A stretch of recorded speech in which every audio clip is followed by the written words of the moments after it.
So আমরা এখন কী করব, আমরা এখন জেডিকে ইনস্টল করব। তো জেডিকে জাভা ডেভেলপমেন্ট কীভাবে ইনস্টল করব, সেজন্য প্রথমে ক্রোম ব্রাউজারে যাব। ক্রোম ব্রাউজারে আসলাম, এখন আমরা সার্চ করব জেডিকে। হ্যাঁ, তো জেডিকে লিখে সার্চ করলে দেখো প্রথমে ওরাকল নামে একটা ওয়েবসাইট আসবে। তো ওরাকেল যখন দেখবা প্রথমেই ওখানে জাভা ডাউনলোড অপশান পাবা।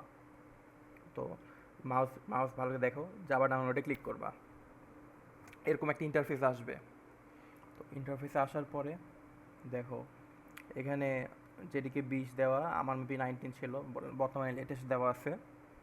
তো সেটা বাদ দাও, ধরো একটু নিচে নামবা। দেখো এটা লিনাক্সের জন্য, আমরা যেহেতু উইন্ডোজ ইউজার, সো উইন্ডোজের জন্য আমরা একটু নিচে নামার পরে উইন্ডোজে ক্লিক করব।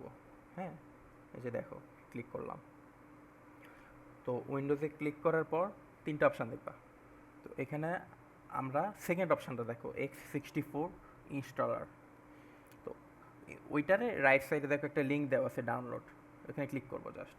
হ্যাঁ, ক্লিক করলে তোমার ডাউনলোড শুরু হয়ে যাবে। আমার যেহেতু ডাউনলোড করা আছে, আমি আমার ডাউনলোড দিলাম না, তুমি স্টার্ট ডাউনলোড দিয়ে ডাউনলোড করে ইনস্টল করে নেবা।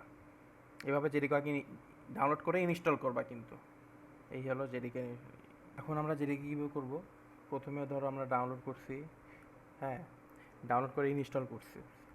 হ্যাঁ, ইনস্টল করার পরে এখন এটা প্যাথে একটা ভেরিয়েবল সেট আপ করতে হয়। প্রথমে দিস পিসিতে যাবা, তুমি যেখানে ইনস্টল করছো সেটা হয়তো সিতে করতে পারো, ডিতে করতে পারো। আমার ডিতে করা, ডিতের মধ্যে মানে সফটওয়্যারের মধ্যে আমার ডি ড্রাইভের মধ্যে আমি একটা ফোল্ডার খুলে ফোল্ডারের মধ্যে যেটাকে ইনস্টল করছি। এখন তোমার কাজ হইলো দিস পিসিতে যাবা, মাউস বারকে দেখো, প্রপার্টিস অপশানে ক্লিক করবে, রাইটে ক্লিক করবা। হ্যাঁ, রাইটে ক্লিক করলে দেখবা প্রপার্টিস একটা অপশান আসবে, ক্লিক করবা। দেন ক্লিক করলা, এরকম একটা ইন্টারফেস আসবে। তো অ্যাডভান্স সিস্টেম সেটিংয়ে ক্লিক করবা, গেলা। দেখো এরকম একটা ইন্টারফেস আসবে, এখানে অনেক অপশান থাকবে, দেখবা যে দেখো অনেক অপশান আছে। তো অ্যাডভান্সে ক্লিক করবা, যত যা থাকুক অ্যাডভান্সে ক্লিক করবা। এখন এনভায়রনমেন্ট ভেরিয়েবলে ক্লিক করবা। এরপরে দেখো উপরে ইউজার একটা আছে, ইউজার ভেরিয়েবল, আর নিচে সিস্টেম ভেরিয়েবল। তো তোমার প্রথম কাজ হচ্ছে তুমি সিস্টেম ভেরিয়েবলে দেখো এই যে দেখো প্যাথ, হ্যাঁ এই প্যাথে ক্লিক করবা। এই প্যাথে ক্লিক করার পরে এডিট অপশানে যাবা, এডিট অপশানে ক্লিক করবা। এরপরে নিউ, মানে তোমরা বুঝাইতেছি, তুমি যেখানে যেটাকে ইনস্টল করছো সেইটার লিঙ্ক এখানে দিতে হয়। তো সেটা দেখাচ্ছি। দেখো আমি যেহেতু আমার সফটওয়্যারের মধ্যে ইনস্টল করা আছে, আগে বলছি সফটওয়্যারে গেছি, সফটওয়্যারে যাওয়ার পরে তুমি দেখবা যে জেডিকে ফোল্ডারে ঢুকলাম আমি। হ্যাঁ, জেডিকেতে যখন ঢুকবো, তো ঢোকার পরে অনেক ফোল্ডার পাবা। তো এখানে দেখো বিন নামে একটা ফোল্ডার আছে, তো বিনে ক্লিক করবা। ঢুকলে এখন দেখো উপরে মাউসে ভালো করে দেখো, ওখানে একটা ক্লিক করবা। হ্যাঁ, ওটা কপি করবা, ওই লিঙ্কটা কপি করবা। কপি হয়ে গেল। এখন তোমার কাজ হচ্ছে এটা মিনিমাইজ করে যে এখানে নিউয়ে ক্লিক করবা, ভেরিয়েবলে নিউয়ে ক্লিক করবা। ক্লিক করে যে দেখো একটা নতুন অপশান আসছে, এখানে পেস্ট করে দেবা, দিয়ে ওকে করবা। যেহেতু আমার দেখো উপরে করাই আছে ইনস্টল, সো আমি আবার নতুন করে করলাম না। হ্যাঁ, লোকেশানটা দেওয়া আছে, পেড দেওয়া আছে, তো ওকে করবা। আমি ক্যান্সেল করতেছি, তুমি সব ওকে করবা। ওকে ওকে ওকে। আর কোনো সমস্যা হলে আমি হেল্প করবো, সমস্যা নেই, বলবা, আমি তো আছি। এই হলো ইনস্টলেশন।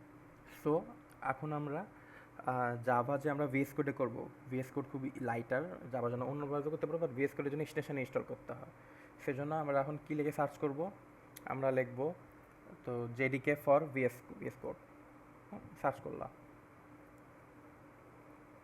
দেখো অপশান আসছে, প্রথম অপশানে ক্লিক করবা, দেখো ভিজুয়াল স্টুডিও লেখা আসছে, ওখানে দেখো Java extension for visual studio code, এখানে ক্লিক করবা। দেখো একটু নিচে নাম্বার, দেখো দুইটা অপশান আছে, স্প্রিং বুট এক্সটেনশন আর একটা ফান্ডামেন্টাল জাভা। স্প্রিং বুট লাগবে না আপাতত, কারণ এটা ফ্রেমওয়ার্ক, এটা পরে শিখলা নাইলে না। তবে ফান্ডামেন্টাল অফ জাভা ডেভেলপমেন্টের নিচে দেখো install the extension pack for Java আছে, এটাতে ক্লিক করবা। এটা ক্লিক করলে তোমার তো আমার VScode ইনস্টল করে দিয়ে আসছি, সো এই অপশান আসবে, তুমি open your VScode studio click করবা। হ্যাঁ, ক্লিক যখন করবা দেখো তখন ডিরেক্ট তোমার VScode নিয়ে যাবে। নিয়ে যাওয়ার পরে এখানে এক্সটেনশন আসবে, তুমি এখানে ইনেবল করে দেবা। আমার এখানে করা নাই, কারণ আমার করা আছে, তাই আমার ডিসেবল অপশন আসে। তুমি এখানে ইনেবল করবা। এই এই করলেই তোমার অলরেডি হয়ে যাবে এভাবেই। আর যদি কোনো প্রবলেম হয় জানাবা, আমি হেল্প করব। এভাবেই জাভার মানে VScode ভেরিয়েবল মানে ইনস্টল করতে হয়।